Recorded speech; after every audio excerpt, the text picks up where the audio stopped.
Sé que te costará entender que todo esto fue verdad en algún momento. Pero en aquella época todos teníamos los mismos sueños, los mismos anhelos y los mismos miedos. Fíjate que cada cual es muy diferente, pero todo se diseñó en secreto para que sin darnos cuenta compartiéramos los mismos sentimientos, por lo menos en el primer mundo.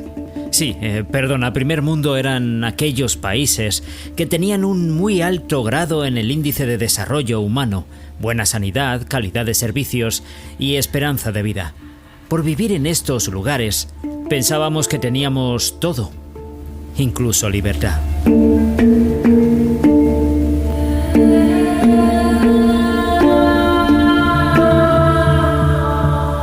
Y nuestra atención andaba concentrada en anuncios que nos vendían todo lo que, aunque no fuera necesario para nosotros, nos parecía imposible vivir sin ello. Todos comprábamos lo que queríamos en vez de lo que necesitábamos. El neuromarketing que investiga nuestro pensamiento y cómo tomamos decisiones, la mayor parte del tiempo de forma inconsciente, convertía nuestra vida en una necesidad de comprar aparatos y objetos que llenaban nuestra casa y nuestra vida, dándonos un pequeño aliento de felicidad fugaz.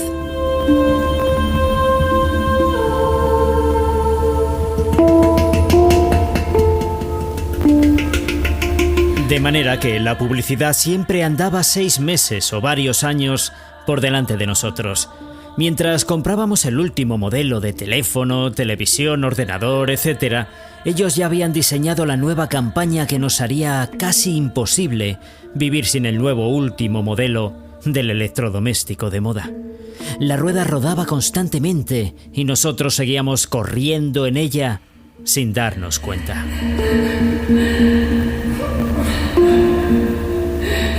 Además, en las noticias, películas y series nos colaban palabras como terrorismo, crisis, demandas, estafas, desigualdad, guerra, ruina, preocupación, enfermedad, robo, muerte, tan constantemente que programaban nuestro cerebro con lo que se llama efecto primado, que creaba un sentimiento diario en nosotros de miedo, peligro y estrés crónico.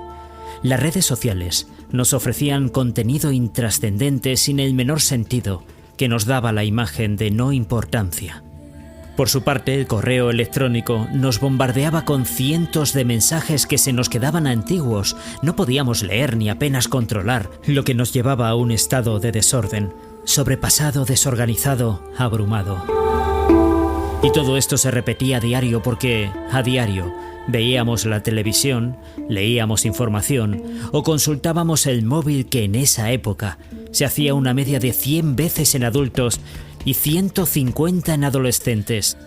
En resumen, vivíamos en total desconcierto.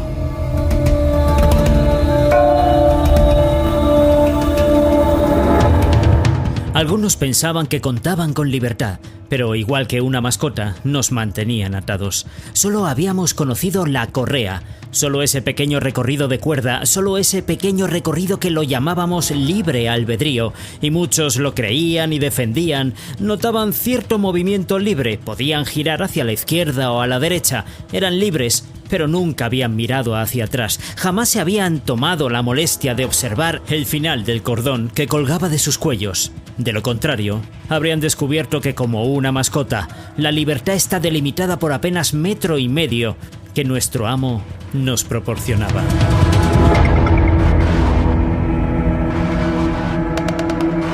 Un día, algunos decidieron dejar de andar, que también podíamos, momentáneamente, eso sí.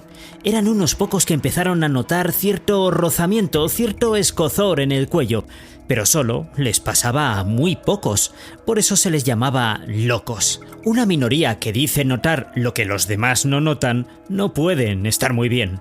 Así que un día, hartos de no encontrar respuesta a su estado, decidieron girar la cabeza. Vieron la correa tirante, vieron el 1,5 metros, hasta vieron el color de la correa y al final de esta, una figura oscura que clavaba su mirada en ellos.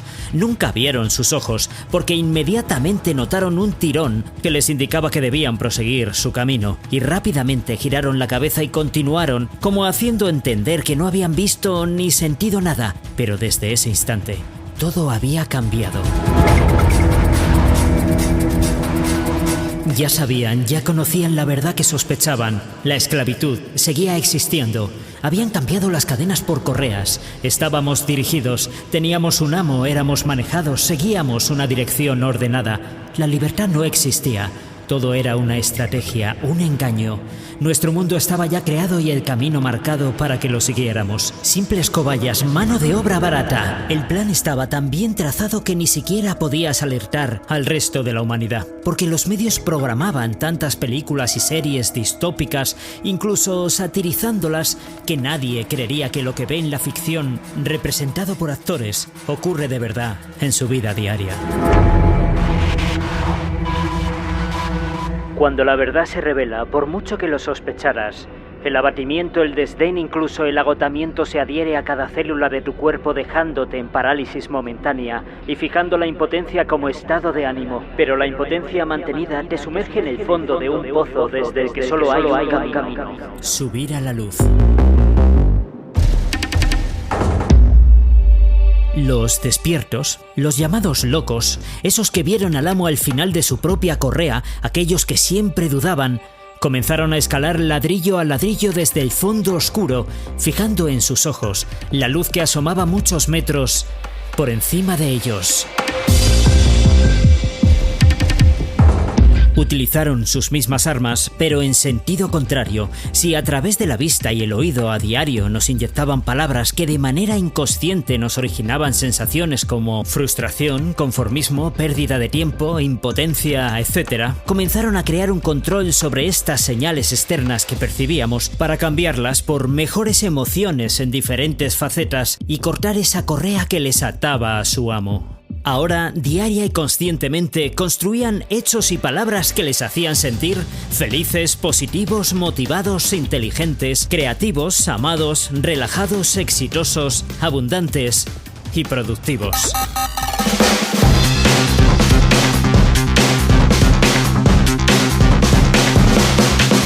Lo primero que hicieron fue apagar las radios y televisiones, no leer periódicos, desinstalar redes sociales y restringir sus consultas a los móviles solo a lo imprescindible. Esta dieta hipoinformativa les llevó a perder el miedo, la ansiedad, sintiendo una sensación muy nueva para ellos, la serenidad. Además, crearon pequeñas trampas inconscientes, realizaban actividades a diario que les proporcionaban sensaciones deseadas y escribían palabras positivas en sitios donde a diario podían verlas. Felicidad, satisfacción, crecimiento, amistad. Cambiaron las entradas de negativas a positivas para obtener respuestas que les dieran sensación de calidez, éxito, abundancia, precisión, puntualidad, concentración. Habían sustituido el efecto primado negativo para vivir sensaciones que les hicieran programar su vida con un primado positivo que les cambiara a estar felices, concentrados y sin miedo.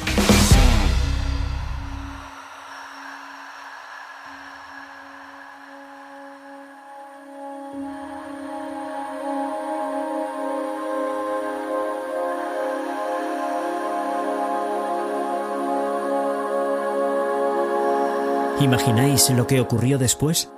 Uno de estos antes locos, que ya se había desconectado de la negatividad, notó en su paseo matinal un collar bien sujeto a su cuello y los suaves tirones de su correa, que le indicaban inconscientemente el camino por donde debía caminar. Pero su mente ya no conectaba con todo aquello. Qué lejos estoy de este lugar. Qué lejos estoy de esta sensación. Qué lejos estoy de seguir soportando aquello en lo que no creo. Como a cámara lenta, fue girando su mirada y mientras lo hacía, notaba algo que jamás había sentido. Notaba como esa correa que le ataba comenzó a temblar nerviosamente. Él tenía la intención de hacerlo, de enfrentarse, de revelar la verdad de una vez por todas, y siguió dando la vuelta mientras sus pupilas interceptaban una figura negra que metro y medio detrás de él manejaba su correa. Pero esta figura, lejos de mantenerse erguida, se encontraba temblando ante lo que jamás había ocurrido. Esta vez su mascota se volvía hacia el amo y sus ojos denotaban furia, un sentimiento que jamás había visto y, lo peor, no sabía cómo dominar. Hoy no veía la espalda de su mascota, hoy no hacía caso a sus tirones, hoy se sentía amenazado por primera vez. La mascota se dio la vuelta, levantó su mirada, fijó sus ojos en los de su amo y se paró. Nunca podía parar, jamás debía dejar de sentir el miedo que alimentaba a su amo y hoy ese miedo se había convertido en coraje y decisión. Esta situación nueva hizo aflojar la correa para siempre, hizo deshacerse a un amo que huía aterrado ante lo que no entendía, ante una mascota que ya no era maleable ni miedosa, sino firme y desafiante. No sabía, ni quería, ni podía luchar, simplemente había sido descubierta. Su mascota dejó el aturdimiento al que era sometida para plantarse y deshacerse de su parásito, y ese fue el segundo en el que se rompió una larga vida de esclavitud. En aquel mismo día, un día en el que millones de mascotas humanas en diferentes partes del mundo pararon de andar sin sentido, giraron su mirada al unísono, levantaron la vista por fin y observaron de frente a un amo asustado que soltaba la correa temblorosa, dando por fin la libertad que hizo cambiar para siempre la vida en este planeta.